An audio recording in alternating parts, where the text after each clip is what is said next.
Ang mabuting balita ng Panginoon ayon kay San Juan.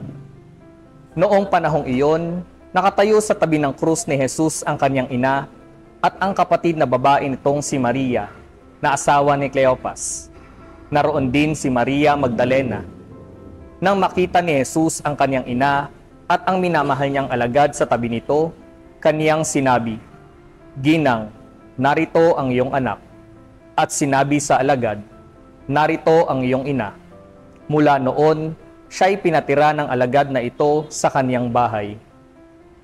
Ang mabuting balita ng Panginoon. Pagninilay. Ang mensahe ng Ebanghelyo ay ang pagpapakita ng pagmamahal ng isang anak sa kaniyang ina. Sa kabila ng pagdurusa ni Jesus sa pagpapakasakit at pagkapako sa krus, ay hindi niya nakalimutan na parangalan ang kaniyang ina. Inihabilin niya ang kaniyang ina sa kaniyang alagad na nagpapakita ng tiwala ni Jesus sa pagbibigay ng mahalagang tungkulin dito. Dito rin makikita ang kapatiran ni Jesus at ni Juan na kung saan makikita natin sa ating mga samahan sa simbahan.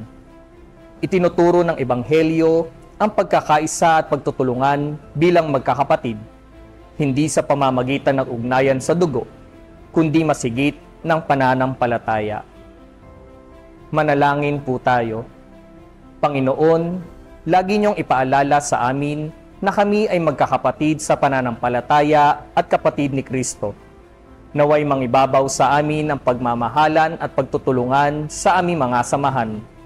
Gayon din ay laging ingatan ng aming pamilya, lalo na higit ang aming mga magulang na siyang nagbigay ng mga aming pangangailangan at ngayon kami ay nabubuhay sa araw-araw. Ingatan niyo po kami sa peligro at karamdaman na naghihiwalay sa aming mga mahal sa buhay.